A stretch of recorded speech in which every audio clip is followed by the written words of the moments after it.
1981 May 24 വെളുപ്പിന് 3 മണിയാകുന്നതേയുള്ളൂ.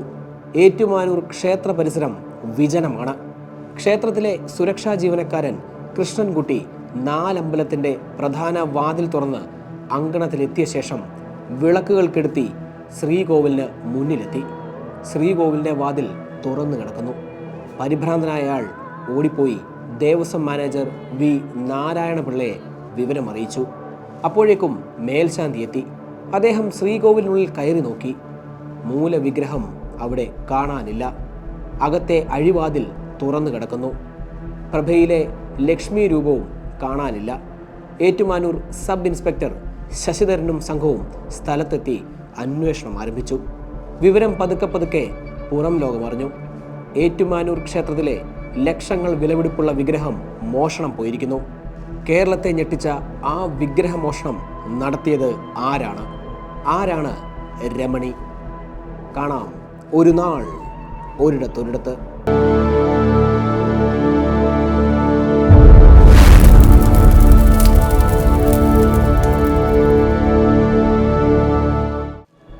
നൂറ്റാണ്ടുകൾ പഴക്കമുള്ളതാണ് ഏറ്റുമാനൂർ ക്ഷേത്രത്തിലെ ഈ വിഗ്രഹം. ക്ഷേത്രത്തിലെ പ്രധാന പ്രതിഷ്ഠയായ ശിവലിംഗത്തിൽ നിന്ന് ദേവചൈതന്യം ആവാഹിച്ച് സൂക്ഷിക്കുന്നതായി വിശ്വസിക്കുന്ന ഈ തങ്ക വിഗ്രഹം ഉത്സവ ബലി സമയത്തും ആറാട്ടെഴുന്നള്ളിപ്പിനും ശ്രീഭൂതബലിക്കും മാത്രമേ പുറത്തിറക്കാറുള്ളൂ. ശ്രീകോവിലിനുള്ളിൽ ശിവലിംഗ പ്രതിഷ്ഠയ്ക്ക് സമീപം വെള്ളിപീഠത്തിൽ സ്വർണത്തിൽ നിർമ്മിച്ച വിഗ്രഹത്തിന് 4 കിലോ 64 ഗ്രാം തൂക്കമുണ്ടായിരുന്നു. കൂടെയുണ്ടായിരുന്ന വെള്ളിപ്പീഠത്തോടൊപ്പമാണ് വിഗ്രഹമെന്ന് മോഷണം പോയത്. ശിവലിംഗം ആവരണം ചെയ്യുന്ന സ്വർണ്ണ അങ്കിക്ക് ചുറ്റുമുള്ള പ്രഭയുടെ അടിവശത്തായി ഒരറ്റത്തുള്ള ലക്ഷ്മി രൂപത്തിൻ്റെ ഒരു കയ്യിലുള്ള താമരമൊട്ടും ഒടിച്ചെടുത്തിരുന്നു. സ്വർണത്തിൻ്റെയും വെള്ളിയുടെയും വില കണക്കിലെടുത്താൽ തന്നെ അന്നുണ്ടായത് ഏകദേശം 10 ലക്ഷത്തിൽ രൂപയുടെ ഒരു മോഷണമായിരുന്നു. വിഗ്രഹത്തോടൊപ്പം ഉണ്ടായിരുന്ന സ്വർണ്ണ അങ്കിയോ സ്വർണ്ണപ്രഭയുടെ മറ്റു ഭാഗങ്ങളോ മൂലബിംബത്തിൻ്റെ പ്രതിച്ഛായയായ പഞ്ചലോക വിഗ്രഹമോ മോഷണം പോയിട്ടുമില്ല. ലക്ഷക്കണക്കിന് രൂപ വിലമതിപ്പുള്ള മറ്റൊട്ടേറെ സാധനങ്ങൾ അവിടെ ഉണ്ടായിരുന്നിട്ടും അവയൊന്നും തന്നെ മോഷണം പോയില്ലെന്നതും ശ്രദ്ധേയമായി. ഏറ്റുമാനൂർ ശ്രീകോവിലിന് ചില പ്രത്യേകതകളുണ്ടായിരുന്നു. സാധാരണ ക്ഷേത്രങ്ങളിൽ നിന്ന് വളരെ വലിപ്പമുള്ളതായിരുന്നു ശ്രീകോവിൽ. ഭക്തജനങ്ങൾ തൊഴുന്ന സ്ഥലത്തു നിന്ന് വളരെ അകലെ ഉയരത്തിലായിരുന്നു ഈ പറയുന്ന പ്രതിഷ്ഠ. വെളിയിൽ വലിയ താഴിട്ട് പൂട്ടുന്ന കരുത്തുള്ള ഒരു വാതിൽ, അതിനുള്ളിൽ വീണ്ടും ഒരു വാതിൽ, അതിനുള്ളിലാണ് ഈ പറയുന്ന പ്രതിഷ്ഠ. പുറത്തേക്കുള്ള വാതിലിൻ്റെ പൂട്ട് മോഷ്ടാവ് തുറന്നിട്ടില്ല, തകർത്തിട്ടുമില്ല. പാര കൊണ്ട് ഓടാമ്പൽ വളച്ച് വാതിൽ തള്ളി തുറന്ന് അകത്തെ കമ്പിയഴി വാതിൽ പൂട്ട് പാര കൊണ്ട് പൊളിച്ചെടുത്താണ് മോഷ്ടാവ് ഉള്ളിൽ കടന്നിരിക്കുന്നതെന്ന് പോലീസിന് മനസ്സിലായി. അത്താഴപൂജ കഴിഞ്ഞാൽ രാത്രി 8 മണിയോടെ നടയടയ്ക്കും. അകത്തെ അഴിവാതിൽ മേൽശാന്തി പൂട്ടും. പുറത്തെ വാതിൽ ആ ദിവസത്തെ ചുമതലക്കാരനും പൂട്ടും. അന്നും ഇതെല്ലാം ചെയ്തിരുന്നു. പക്ഷേ വിഗ്രഹം മോഷണം പോയി. വിവരമറിഞ്ഞ ഭക്തജനങ്ങളും നാട്ടുകാരും ക്ഷേത്ര പരിസരത്തേക്ക് പ്രവഹിച്ചു. മോഷണമുണ്ടായത് ഒരു ശനിയാഴ്ചയാണ്. അന്ന് രാത്രി 8 മണിക്ക് ശേഷം ചുറ്റമ്പലത്തിൻ്റെ വടക്ക് തെക്ക് കിഴക്ക് വശമുള്ള വാതിൽ പുറത്തുനിന്ന് പൂട്ടി വാച്ചർ കൃഷ്ണൻകുട്ടി താക്കോൽ കയ്യിൽ സൂക്ഷിച്ചിരുന്നു. 3 ദേവസ്വം ബോർഡ് ഗാർഡുകളും 4 വാച്ചർമാരും രാത്രി കാവലുള്ള ഈ അമ്പലത്തിൽ മോഷ്ടാക്കൾ എങ്ങനെ കയറി എന്നതായിരുന്നു എല്ലാവരും അത്ഭുതത്തോടെ നോക്കിയത്. ശ്രീകോവിലിൻ്റെ പൂട്ട് തകർത്ത് മോഷ്ടാക്കൾ അകത്ത് കയറാൻ ഉപയോഗിച്ചെന്ന് കരുതുന്ന ഇരുമ്പ് പാര അമ്പലക്കിണറിൽ നിന്ന് അങ്ങനെ കണ്ടെത്തുകയാണ്. ശ്രീകോവിലിനുള്ളിൽ മോഷ്ടാക്കൾ തുറന്നു വച്ചിരുന്ന ഒരു പെട്ടി മണത്ത ശേഷം പോലീസ് നായ പൂജാരികൾ കുളിക്കുന്ന വാലാങ്കുളത്തിലേക്കാണ് പോയത്. കിഴക്ക് വശത്തുള്ള വാലാങ്കുളത്തിൽ ചാടിയ പോലീസ് നായ പിന്നീട് തെക്കേ ഗോപുരവാതിലും കിഴക്കേ നടയിലുമെത്തി. വീണ്ടും പുറത്തിറങ്ങിയ നായ പോയത് ഏറ്റുമാനൂർ ബസ് സ്റ്റാൻഡിലേക്കാണ്.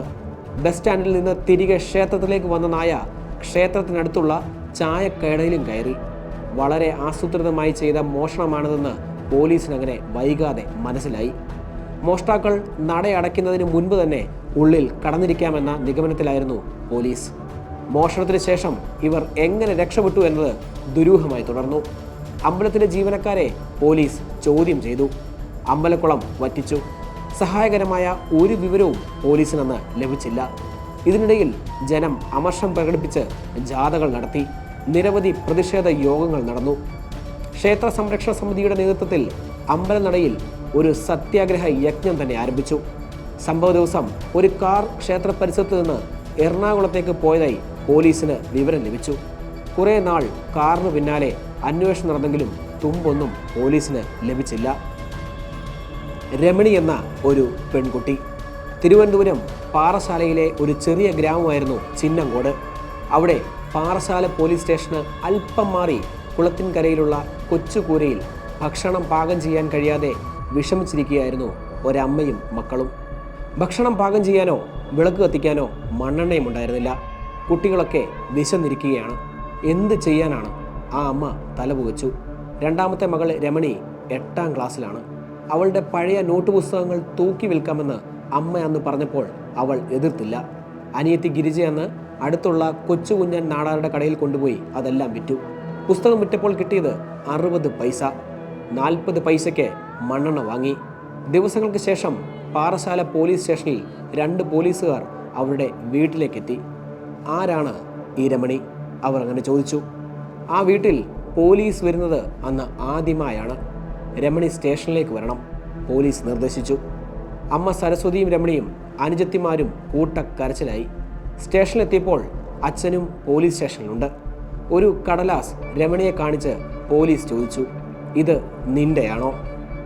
ക്ഷേത്രത്തിൻ്റെ വാതിൽ തകർക്കാൻ ഉപയോഗിച്ച പാര പൊതിഞ്ഞ പേപ്പറായിരുന്നു അത്. പാറശാലയിലെ ഒരു കുട്ടിയുടെ വിലാസം ആ പേപ്പറിലുണ്ടായിരുന്നു. രമണി എന്ന ചെറിയ അക്ഷരങ്ങളിൽ അത് എഴുതിയിരുന്നു. പേരും പഠിക്കുന്ന ക്ലാസ്സുമെല്ലാം എഴുതിയ ആ കടലാസ് രമണിയുടെ പുസ്തകത്തിലേതായിരുന്നു. മണ്ണെണ്ണ വാങ്ങാൻ വിറ്റതാണെന്ന് പറഞ്ഞപ്പോൾ പോലീസ് അവരെ വിട്ടയച്ചു. ഏറ്റുമാനൂർ ക്ഷേത്രത്തിലെ വിഗ്രഹം എവിടെ പോയെന്നറിയാതെ പരക്കം പായുകയായിരുന്ന പോലീസിന് ക്ഷേത്രക്കുളത്തിൽ നിന്നാണ് ഈ കടലാസ് അന്ന് ലഭിക്കുന്നത്.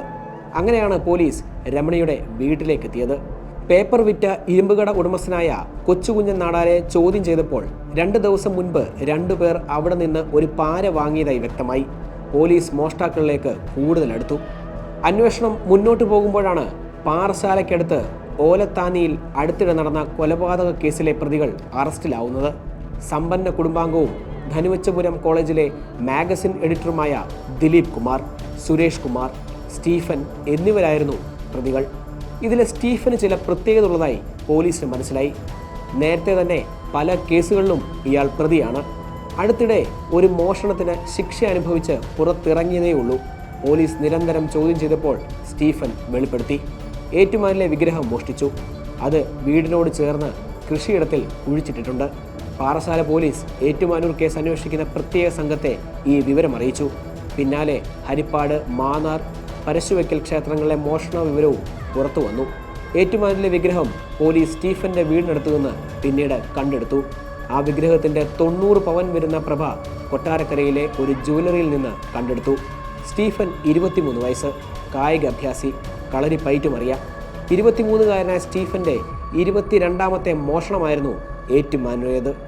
7ാം ക്ലാസ് വിദ്യാഭ്യാസമുള്ള ഇയാളുടെ പ്രധാന തൊഴിൽ വിഗ്രഹ മോഷണമായിരുന്നു. സ്റ്റീഫൻ എന്തിന് തലസ്ഥാനത്ത് നിന്ന് കോട്ടയത്തെത്തി വിഗ്രഹം മോഷ്ടിച്ചു? എനിക്കൊരു വണ്ടി വാങ്ങണം, വേറൊരാളുടെ വണ്ടി ഓടിക്കാൻ വയ്യ. മോഷണം നടക്കുന്നതിന് മുൻപ് സ്റ്റീഫൻ കൂട്ടുകാരോട് ഇപ്രകാരം പറഞ്ഞിരുന്നു. ആഡംബര പ്രിയനായിരുന്നു ഈ സ്റ്റീഫൻ. നല്ല വസ്ത്രങ്ങൾ ധരിക്കണം, നല്ല ആഹാരം കഴിക്കണം, സ്റ്റീഫൻ കൂട്ടുകാരോട് പറഞ്ഞു. മോഹങ്ങൾ യാഥാർത്ഥ്യമാക്കാൻ കണ്ട എളുപ്പ വഴിയായിരുന്നു ഈ മോഷണം. ചെറിയ പ്രായത്തിൽ തന്നെ അയാൾ മോഷണം തുടങ്ങി. മോഷണം നടക്കുന്നതിന് 3 വർഷം മുൻപ് സ്റ്റീഫൻ ഡ്രൈവിംഗ് ലൈസൻസ് നേടി. അന്നു മുതൽ കാർ വാങ്ങണമെന്ന മോഹം മനസ്സിലുണ്ടായിരുന്നു. അതിന് പണം കണ്ടെത്താനാണ് ഏറ്റുമാനൂരിലേക്ക് എത്തിയത്. സുരക്ഷയുള്ള ക്ഷേത്രത്തിനകത്ത് സ്റ്റീഫൻ എങ്ങനെ എത്തി? ചോദ്യം ചെയ്യലിൽ സ്റ്റീഫൻ നടന്ന സംഭവങ്ങളെല്ലാം പറഞ്ഞു.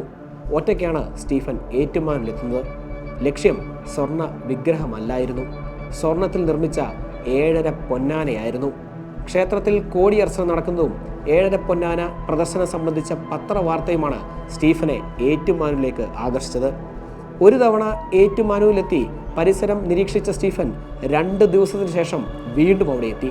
സെക്കൻഡ് ഷോ കണ്ടതിന് ശേഷം കിഴക്കുവശത്തെ ക്ഷേത്രത്തിൽ കടന്ന് തെക്കുവശത്തെ വിളക്കുമാടത്തിന് സമീപമുള്ള പോസ്റ്റ് വഴി 4 അമ്പലത്തിൻ്റെ ചെമ്പു മേൽക്കൂരയ്ക്ക് മുകളിൽ കയറി. ശേഷം 4 അമ്പലത്തിനകത്ത് ശ്രീകോവിലിൻ്റെ കിഴക്ക് വശത്ത് ചാടി ഇറങ്ങി. ശ്രീകോവിലിൻ്റെ ഓടാമ്പൽ കമ്പിപ്പാര കൊണ്ട് വളച്ച് കതക് തള്ളി തുറന്ന് അകത്ത് കയറി. ഇരുമ്പ് വാതിലിൻ്റെ പൂട്ട് തകർത്ത് അകത്തെ വാതിൽ തുറന്ന് വിഗ്രഹത്തിന് അടുത്തെത്തി. പ്രഭാവലയത്തിലെ ഒരു ലക്ഷ്മി രൂപം വലിച്ച് ചീന്തിയെടുത്തു. സ്വർണ്ണ താമരമുട്ട് ഒടിച്ചെടുത്തു. മൂലവിഗ്രഹവും അതുറപ്പിച്ച വെള്ളിപീഠവും കയ്യിലുണ്ടായിരുന്ന ചാക്കിലാക്കി. നാലമ്പലത്തിൻ്റെ മേൽക്കൂര വഴി തന്നെ പുറത്തും കടന്നു. അടുത്തുള്ള ഒരു കുറ്റിക്കാട്ടിൽ വിഗ്രഹം ഒളിപ്പിച്ചു. കുറ്റം ഏറ്റുപറഞ്ഞ സ്റ്റീഫന് 6 വർഷം കഠിന തടവ് ലഭിച്ചു. പിന്നീട് അയാൾ മാനസാന്തരപ്പെട്ട് സുവിശേഷ മാർഗത്തിലേക്ക് തിരിഞ്ഞു എന്നാണ് അറിയാൻ കഴിയുന്നത്. സ്റ്റീഫൻ പിടിയിലായതോടെ രമണി നാട്ടിലെയും ഏറ്റുമാനൂരിലെയും ഒരു താരമായി മാറി.